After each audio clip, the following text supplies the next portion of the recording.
Bonsoir à tous et bienvenue dans votre magazine Hauts-de-France Business. Comme chaque mardi, nous mettons en valeur toutes les entreprises de notre région du Nord et du Pas-de-Calais avec plusieurs questions ce soir. Où trouver les meilleures frites de la région? Quels sont les meilleurs gaufres de la métropole lilloise? Comment trouver les bons plans culinaires? Eh bien, depuis 2017, il existe un site internet Avis de Gourmet qui vous fait découvrir les bonnes adresses. Sa cofondatrice est notre invitée ce soir, Valérie Dernancourt. Bonsoir. Bonsoir. Merci d'avoir répondu à notre invitation et pour nous accompagner en plateau, Élodie Souris-Lavergne du Journal des Entreprises. Bonsoir Élodie. Bonsoir Marie, bonsoir Valérie Dernancourt. Bonsoir. Et on commence tout de suite avec quelques chiffres.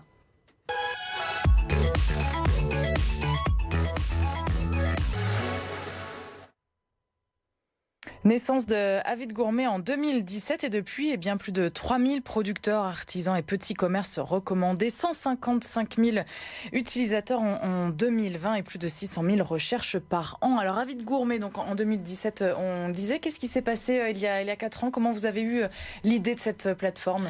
L'idée, elle est venue avant et elle s'est concrétisée en 2017. Ça fait plusieurs années que le projet me trottait en tête. Voyant l'utilisation accrue du web dans le cadre des recherches, que ce soit pour les restaurants ou Quand on cherche un resto ou un magasin culinaire, on tapote sur Internet. Exactement. Et en fait, c'est déjà le cas. Je crois que les statistiques disent qu'il y a plus de 90% des gens qui font des achats chez les petits commerçants qui, au préalable, recherchent sur le net. Et autant on trouve plein de choses ou plein de services pour les restaurants, pour les hôtels, pour les métiers de bouche, les petits commerces, les bonnes adresses. De proximité, du coup. Et c'est d'autant plus vrai pour les produits quand on cherche un bon croissant, une bonne viennoiserie, quel est l'artisan qui fait une bonne viande maturée ou une bonne babka ou un bon fraisier. Moi je suis une gourmande, donc j'ai fait ça. Je me suis dit il manque quelque chose. Je dois pas être la seule gourmande de France vu qu'on est surtout dans la région. Exactement. Alors, et ces artisans, vous en avez, ces artisans, petits commerçants indépendants, vous en avez 3000. Comment est-ce qu'ils arrivent sur votre site? C'est quoi le processus? Alors Avis de Gourmet a un fonctionnement communautaire, collaboratif. Donc ce sont les consommateurs qui font la démarche de recommander un producteur, un artisan, un petit commerce alimentaire indépendant, ceux qu'ils aiment, pour les produits qu'ils recommandent. Je recommande tel fromager pour sa mimolette, etc. Donc nous, on participe à notre échelle. Oui, si vous aimez les produits de qualité, si vous avez à cœur de mettre en avant des producteurs, des artisans, des petits commerces qui vous nourrissent bien et dont vous êtes content et que vous n'hésitez pas à partager à votre meilleure copine, vous pouvez les partager sur Avis de Gourmet, ça leur donnera une grande visibilité. Parce qu'il y a des milliers de recherches, 600 000 recherches cette année sur le site. Donc ça fait un sacré coup de projecteur pour ces artisans. Et dans quelle zone alors précisément ? Alors au démarrage, pendant un peu plus de 2 ans, on a commencé sur la métropole lilloise. Et depuis 2 ans, donc juste avant le Covid, on a, fin 2019, on a élargi sur la France métropolitaine. Parce que notre communauté locale, c'est des gourmets voyageurs aussi. Donc ça faisait plusieurs mois qu'ils nous disaient ce serait chouette que je puisse recommander mes bonnes adresses à l'île de Ré, tel pâtissier ou tel glacier à Lyon. Donc on a ouvert. Et puis on cherche petit à petit à développer cette communauté de gourmets. Avec l'ambition de devenir une référence, un site référence en France. Oui, tout à fait. C'est quelque chose qui est possible de croître à ce point-là sur l'ensemble de la France.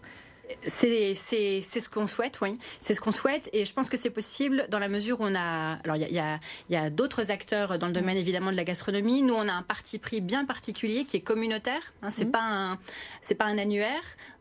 C'est la communauté qui recommande ses bons artisans. Et puis, on a cette approche par le produit.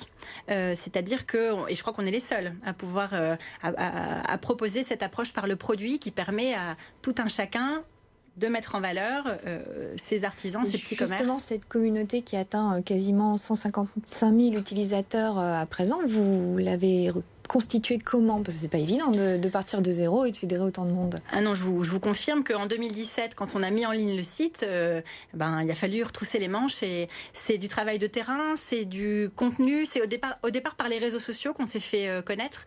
J'ai fait beaucoup de terrain, on crée du contenu, au-delà du guide de bonnes adresses. Avis de Gourmet, c'est une société engagée pour le bien manger,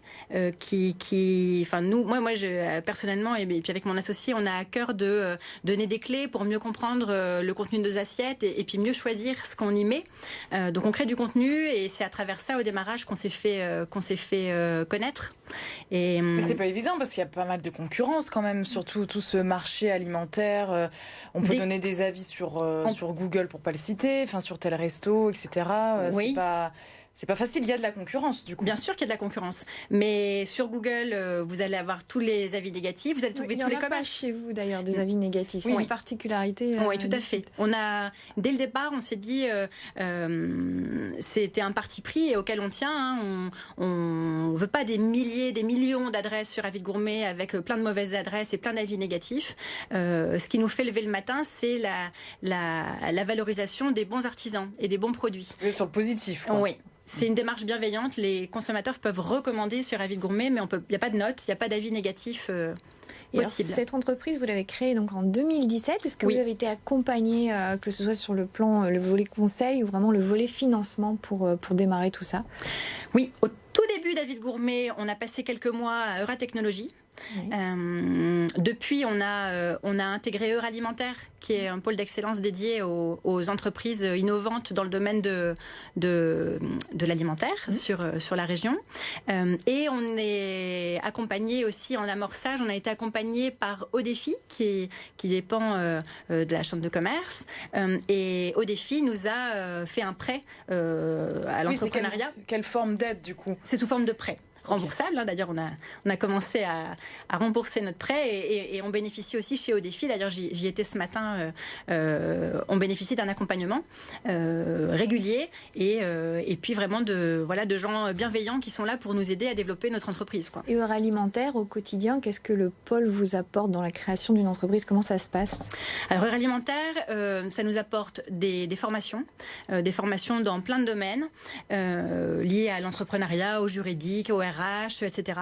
On bénéficie, Euralimentaire est rattaché à Eurasanté et on bénéficie du pôle, des services du pôle juridique, par exemple, ou du pôle média de Eurasanté, ce qui est vraiment chouette quand on est une petite structure. Une petite structure qui a eu un prix quand même en novembre 2018, Innovation et Digital. Oui. Qu'est-ce que ça booste un petit peu plus au niveau de notoriété surtout? C'est quoi l'avantage de ça? Oui, tout à fait. Et puis d'abord, ça fait du bien. Je veux dire, entreprendre, il y a des hauts et des bas. Quand nos pairs, quand il y a une reconnaissance, le fait d'être reconnu, ça appuie le fait qu'on est sur la bonne voie et qu'on a raison de se battre et d'avancer. Oui, c'était le trophée FCE Grand Lille, femme chef d'entreprise. Oui. Vous réussissez à en vivre aujourd'hui de cette activité? Alors aujourd'hui, on couvre moi personnellement, je me rémunère pas encore, mais on couvre nos charges fixes, on rembourse nos emprunts. Mon associé Thibaut, qui s'occupe des développements du site internet, lui, il a un salaire. Ça va prendre encore un peu de temps pour que je puisse, moi, vivre de notre travail, mais c'est en bonne voie. Oui. Est-ce que votre business model, qu'est-ce que c'est du coup? Est-ce que les clients, eux, peuvent aussi payer pour être sur votre site? Alors, les commerçants, notre business model, il est principalement orienté vers les commerçants. En fait, Avis de Gourmet, c'est une plateforme, dans le jargon, on dit freemium. Ça veut dire que le fait d'être recommandé pour un commerçant, c'est gratuit. Il est sur Avis de Gourmet. Il a une page avec des horaires, une adresse et puis les recommandations de ses clients. Et on peut aller, ce qu'on propose, nous, aux producteurs, aux artisans, aux petits commerces qui sont sur Avis de Gourmet, c'est d'aller beaucoup plus loin, de renforcer leur visibilité en mettant en avant qui ils sont, quel est leur savoir-faire, comment ils travaillent, quels sont leurs produits. On met des photos, on met toutes les infos qui vont faciliter la découverte des visiteurs de leur page et qui vont aussi faciliter les achats. Et ça leur coûte combien à ces artisans ou commerçants qui souhaiteraient avoir une plus grande visibilité sur Avis de Gourmet? Alors la première année, on fonctionne sous forme de... Il y a des frais de mise en service parce qu'il y a un gros travail de portrait fait par un journaliste professionnel, de portrait complet. Donc il y a des frais de mise en service de 500 € plus un abonnement de 600 € à l'année, qu'on peut également mensualiser, mais ça c'est... Et l'année suivante, c'est 600 €. Et c'est difficile de les convaincre? Je dirais que ça dépend de leur niveau de digitalisation. Nos clients, non. Ils ont été très vite convaincus. Pourquoi ? Parce que en mettant leur argent là, ils ont la garantie de toucher les personnes qui s'intéressent à leurs produits ici et maintenant.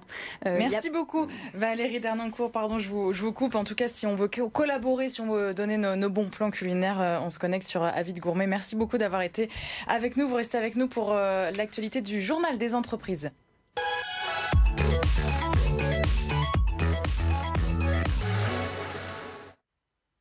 Et Elodie, on parle de la Fabrique des Pieds, une entreprise qui change de main. Oui, la Fabrique des Pieds change d'actionnaire. Elle est basée à Illy, dans le Nord, et elle fabrique, comme son nom l'indique, des pieds de meubles en acier. Son créateur et actuel dirigeant, Florent Demar, a décidé de céder l'entreprise qui emploie 20 salariés. Pourquoi cette session alors aujourd'hui ? Alors c'est lié à l'histoire de Florent Demar, qui est un passionné du travail de l'acier. Son entreprise, qu'il a démarré dans un local inoccupé d'une ferme familiale, a pris de l'ampleur et aujourd'hui il s'occupe davantage de tâches administratives que de sa passion première. Donc il a décidé de céder l'entreprise à des entrepreneurs de la région, à Guéry. Très bien, on suivra ça. Merci beaucoup Elodie. On se retrouve la semaine prochaine. Demain, on parlera emploi évidemment, comme chaque mercredi, et nous parlerons textile.